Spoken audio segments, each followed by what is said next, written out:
हाँ भाई दोस्तों, कैसे हैं आप लोग। तो बच्चों, मैंने डाले अकाउंट्स के फंडे, अकाउंट्स कॉन्सेप्ट्स इन 10 मिनट्स। इसके अंदर हम लोगों ने डाले दो वीडियोस। एक डाला इन्वेंट्रीज का और दूसरा डाला डेप्रीसिएशन पार्ट 1 का, या डेप्रीसिएशन में मेथड्स ऑफ डेप्रीसिएशन तक का। 3000 से ज्यादा लोगों ने उसको देखा। और उसके बाद जब आपने कमेंट्स देखे, आप भी देख सकते हैं कमेंट्स में जो सबसे ज्यादा एक चैप्टर की डिमांड आ रही थी वो आ रही थी एनपीओ। सर एनपीओ का चैप्टर करा दो, एनपीओ का चैप्टर 10 से 15 मिनट में करा दो प्रभु, बड़े मजे आ जाएंगे। 10 मिनट में 10 नंबर, 10 नंबर 10 मिनट के अंदर बात चालू करते हैं। देखिए दोस्त ध्यान से, एनपीओ के अंदर आपको पढ़ना क्या क्या होता है। आपको एनपीओ में पढ़ना होता है कि एनपीओ की अकाउंटिंग जरूरी क्यों है। फिर आपको पढ़ना होता है फाइनल अकाउंट्स ऑफ एनपीओ में क्या क्या चीजें आती हैं। फिर आपको पढ़ना होता है फंड बेस्ड अकाउंटिंग क्या होती है। फिर आपको सब्सक्रिप्शन अकाउंटिंग पढ़नी होती है, accounting for small value items पढ़नी होती है, और कुछ मिसलेनियस चीजें पढ़नी होती है। सबसे पहले बात करते हैं कि सर ये एनपीओ की अकाउंटिंग की जरूरत क्यों है। भाई बड़ी सिंपल सी बात है, एक छोटा सा रीजन मैं बता रहा हूं, रीजन बहुत सारे हैं। कंपनीज एक्ट 2013 के सेक्शन 135 में कॉर्पोरेट सोशल रिस्पॉन्सिबिलिटी के बारे में लिखा हुआ है। कॉर्पोरेट सोशल रिस्पॉन्सिबिलिटी मतलब अगर कंपनी एक स्पेसिफिक टर्नओवर अचीव कर लेती है तो उसको अपने प्रॉफिट्स का कुछ हिस्सा सोशल रिस्पॉन्सिबिलिटी में लगाना होता है। अब सोशल रिस्पॉन्सिबिलिटी में लगाने के लिए वो क्या करते हैं, किसी एनजीओ को पकड़ते हैं कि यार देखो हमारे लिए आप ये काम कर दीजिए, हमारे लिए आप ये काम कर दीजिए। मान लीजिए मेरा एनजीओ है, रिलायंस वाले आते हैं और वो मेरे को बोलते हैं कि सर एक काम कर दो, गरीब बच्चों के लिए ना आप एक काम करिए, स्कूल में जरा स्टेशनरी पहुंचा दीजिए, पैसा हम देंगे। तो क्या मैं कहूं मैं एनपीओ हूं, मेरे पास पैसा आ रहा है और पैसा जा भी रहा है, आया रिलायंस से गया स्कूल्स के अंदर, तो अगर मेरे पास पैसा आ और जा रहा है तो मुझको अकाउंटिंग की जरूरत है कि नहीं। जी सर, बिल्कुल बिल्कुल बिल्कुल जरूरत है। चलिए अब बात करते हैं सबसे पहले income from NGO, income of NGO. NGO की इनकम कौन कौन सी होती है। सर एंट्रेंस फीस हो सकती है, आपने देखा होगा आप कई बार कुछ मंदिरों में जाते हैं तो आपको एंट्रेंस फीस देनी पड़ती है कि नहीं। आप देखिए ध्यान से समझिएगा, लाल किले में जाते हैं तो आपको एक एंट्रेंस फीस लगती है वन टाइम, ठीक है, हर बार लगती है वो। कई बार एनजीओ जो क्लब्स होते हैं यूजुअली वो ट्रेडिंग भी करते हैं गुड्स की। सब्सक्रिप्शन, मेंबरशिप फीस और डोनेशन। सब्सक्रिप्शन और मेंबरशिप फीस में भाई फर्क है, थोड़ा बात को समझिएगा। मेंबरशिप फीस जो होती है वो आपको मेंबर बनाती है और मेंबर बहुत सारी सर्विसेज ले सकता है। सब्सक्रिप्शन पीरियोडिक पेमेंट होती है किसी एक पर्टिकुलर सर्विस के लिए। मैं यहां पर एक एग्जांपल देता हूं, नेटफ्लिक्स का आपको हमेशा सब्सक्रिप्शन मिलता है जबकि अमेजॉन प्राइम मेंबरशिप मिलती है। क्यों? अमेजॉन प्राइम मेंबरशिप से क्या होता है, अमेजॉन प्राइम मेंबरशिप अगर आपके पास है तो आप मूवीज और म्यूजिक भी देख सकते हैं और जल्दी से जल्दी डिलीवरी भी ले सकते हैं। एक मेंबरशिप से अनेकों फायदे। आगे चलते हैं। एक्सपेंसेस, एक्सपेंसेस भी इसी टाइप के होते हैं जी। डे टू डे एक्सपेंसेस हो सकते हैं जिन्हें रेवेन्यू एक्सपेंडिचर बोलते हैं, और कैपिटल एक्सपेंडिचर भी हो सकते हैं। जैसे एक स्कूल अगर स्टेशनरी बनवा रहा है तो उसके लिए डे टू डे एक्सपेंसेस हो गए, लेकिन अगर वही स्कूल अपनी बिल्डिंग बनवा रहा है एक और, तो उसके लिए कैपिटल एक्सपेंडिचर हो गए। आगे चलते हैं। फिर आता है बात कि एक फाइनेंशियल स्टेटमेंट, एनपीओ की फाइनेंशियल स्टेटमेंट्स में क्या क्या होगा। एनपीओ की फाइनेंशियल स्टेटमेंट में रिसीट एंड पेमेंट अकाउंट होगा, इनकम एंड एक्सपेंडिचर अकाउंट होगा, और होगी मेरी balance sheet. Receipt and payment account की बात करते हैं मेरे दोस्त। रिसीट एंड पेमेंट अकाउंट, भाई मैं इसके अंदर केवल एक चीज बताता हूं, जो आएगा, जैसे आएगा, जब भी आएगा, जिस भी ईयर का आएगा, रिसीट में जाएगा। जो भी आएगा, जैसे भी आएगा, जब भी आएगा, जिस भी ईयर का आएगा, रिसीट में जाएगा। मतलब भाई बड़ी सिंपल सी बात है। तुम ये सोचो तुम्हें पैसा कहां से मिल सकता है। एसेट बेच दिया, पैसा मिलेगा कि नहीं मिलेगा। पैसा आया, रिसीट में आएगा। लोन ले लिया, पैसा मिलेगा कि नहीं, पैसा आया, रिसीट में आएगा। सब्सक्रिप्शन मेंबरशिप फीस से पैसा आएगा कि नहीं आएगा। मतलब पैसा आना चाहिए, चाहे कैसे भी आए।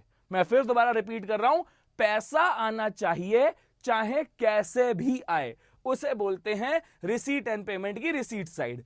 पेमेंट इसी का उल्टा कर दो, जो भी जाएगा, जैसे भी जाएगा, जब भी जाएगा, जिस भी ईयर का जाएगा वो पेमेंट में आएगा। आपने लोन रीपे करा, आपके पास से तो पैसा गया ना, तो ये पेमेंट में जाएगा। आपने नॉर्मल स्कूलों के लिए स्टेशनरी बनवा दी, पेमेंट में जाएगा। आपने बिल्डिंग बनवा दी, पेमेंट में जाएगा। इसका मतलब सिंपल सी बात, जो भी का मतलब कैपिटल या रेवेन्यू नेचर में डिफरेंशिएट नहीं होता है। मैं फिर दोबारा रिपीट कर रहा हूं, रिसीट एंड पेमेंट अकाउंट के अंदर कैपिटल और रेवेन्यू नेचर के बीच में डिफरेंशिएशन नहीं होता है। कैपिटल नेचर की आइटम भी जाएंगी, रेवेन्यू नेचर की आइटम भी जाएंगी। उसके बाद अगर मैं बात करता हूं, जो भी हो, जैसा भी हो, जिस भी ईयर का हो, जिस भी ईयर का मतलब चाहे करंट ईयर का हो, प्रीवियस ईयर का हो, नेक्स्ट ईयर का हो, सारा का सारा उसके अंदर आएगा। मैंने क्या काम करा, मैंने ना आपको फीस दे दी, इस साल की भी दे दी, अगले साल की भी दे दी, उसके अगले साल की भी दे दी, तो आपके पास तो 3 साल की फीस आ गई। आपके पास 3 साल की फीस आई है ना, आप सारा का सारा लिखोगे। रिसीट के साथ ही पेमेंट के अंदर भी यही सीन है। आपने एसेट बाय करा, आपने लायबिलिटी पे ऑफ करी, आपके डे टू डे एक्सपेंडिचर हैं, चाहे लास्ट ईयर के हैं, प्रीवियस ईयर के हैं, नेक्स्ट ईयर के हैं, सारे के सारे अगर पैसा गया तो पेमेंट में जाएगा। क्लियर होती है बात? यह रामबाण इलाज है, जो भी, जैसे भी, जब भी, जिस भी ईयर का भी, जो भी, जैसे भी, जब भी, जिस भी ईयर का भी, ये भैया रामबाण इलाज है। अब बात करते हैं रिसीट एंड पेमेंट। तो रिसीट एंड पेमेंट क्या हो गया? रिसीट एंड पेमेंट एक टाइप का कैश अकाउंट हो गया। कैश अकाउंट का मतलब कैश आएगा तो डेबिट में, कैश जाएगा तो क्रेडिट में। क्रेडिट एंट्रियां रिकॉर्ड नहीं होंगी, उधारी यहां पर रिकॉर्ड नहीं होगी, नॉन कैश आइटम डेप्रिसिएशन यहां रिकॉर्ड नहीं होगी। ठीक है सर, बात समझ गए, आगे चलते हैं साहब। अब बात आती है मेरे दोस्त इनकम एंड एक्सपेंडिचर की। याद रखिए, इनकम एंड एक्सपेंडिचर में इनकम क्रेडिट होगी, एक्सपेंसेस डेबिट होंगे, लेकिन सबसे इंपॉर्टेंट चीज, केवल रेवेन्यू आइटम आएंगी, कैपिटल आइटम नहीं आएंगी। जैसे कि आप सारे लोगों ने अभी देखा, रिसीट एंड पेमेंट में कैपिटल भी आ रही है, रेवेन्यू भी आ रही है, जो आ रहा है आन दो। लेकिन यहां ऐसा नहीं है, यहां पर केवल और केवल रेवेन्यू आइटम्स आएंगी। जो रेवेन्यू आइटम मतलब, अगर मैं रिसीट की बात करूं, अगर मैं रिसीट्स की बात करूं, तो ऐसी रिसीट ना जिससे मेरे एसेट कम हो रहे हो, ना जिससे मेरी लायबिलिटी बढ़ रही हो, केवल करंट ईयर की आइटम आएंगी। आपने रिसीट एंड पेमेंट अकाउंट में देखा था, चाहे करंट ईयर की हो, नेक्स्ट ईयर की हो, लास्ट ईयर की हो, सारी की सारी आइटम रिसीट एंड पेमेंट में आ रही थी। यहां ऐसा नहीं है। इनकम एंड एक्सपेंडिचर में केवल और केवल करंट ईयर की आइटम आएंगी, चाहे वो पेड हो या वो पेड नहीं हो। ये एक बहुत बड़ा डिफरेंस है। Receipt and payment account cash basis पर बनता है, जबकि इनकम एंड एक्सपेंडिचर अकाउंट बनता है अक्रूवल बेसिस पर। इसके बाद बात करते हैं दोस्त सब्सक्रिप्शन अकाउंट की, जहां सबसे ज्यादा पंगा आता है। सब्सक्रिप्शन आपकी इनकम है, मानते हो? एक एनजीओ के लिए सब्सक्रिप्शन इनकम है। इनकम है तो आउटस्टैंडिंग इनकम होगी तो एसेट होगा, एसेट का बैलेंस डेबिट होता है। एडवांस इनकम होगी तो लायबिलिटी होगी, लायबिलिटी का बैलेंस क्रेडिट होता है। सब्सक्रिप्शन अगर आपके पास आ रहा है, पैसा आ रहा है, तो बैंक अकाउंट डेबिट हो जाएगा। क्यों? क्योंकि अगर बैंक अकाउंट डेबिट क्यों हो रहा है? क्योंकि बैंक बैलेंस बढ़ रहा है, और एज पर मैंने आपको AELIC सिखाया है, AELIC के हिसाब से एसेट बढ़ रहा है तो डेबिट होगा। टू सब्सक्रिप्शन, क्यों भाई? आपको जब सब्सक्रिप्शन मिला तो आप यही तो एंट्री करोगे ना, bank account debit to subscription account. तो वही उसी चीज को मैंने यहां सब्सक्रिप्शन के अकाउंट में डाल दिया, मैंने उसको सब्सक्रिप्शन के अकाउंट में डाल दिया। सब्सक्रिप्शन मेरी इनकम है, आउटस्टैंडिंग है, outstanding opening balance, outstanding closing balance, advance opening balance, advance closing balance. Subscription मिला तो bank account debit to subscription.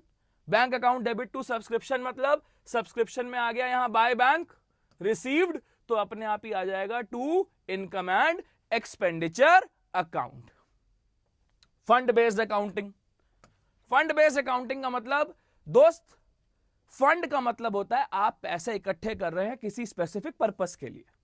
जैसे आपके पेरेंट्स ने आपके एजुकेशन के लिए फंड बनाया, अब उस एजुकेशन के फंड से क्या वो आपकी बहन की शादी कर देंगे क्या? ना जी ना सर, कैसी बातें कर रहे हो, लड़ाई करवाओगे क्या? नहीं होगा। वही बात है मेरे दोस्त फंड बेस्ड अकाउंटिंग की। जिस पर्पस के लिए फंड बना हुआ है उससे रिलेटेड सारी इनकम उस फंड में ऐड होंगी और उससे रिलेटेड सारे खर्चे उस फंड में से लेस हो जाएंगे। जो भी क्लोजिंग बैलेंस बचेगा वो बैलेंस शीट की लायबिलिटी में जाएगा। ये सारा का सारा पूरा मोटा चैप्टर आपका एनपीओ का, इसे दोबारा देख लीजिएगा, एग्जाम के टाइम पे बहुत काम आएगा आपके। Thank you so much.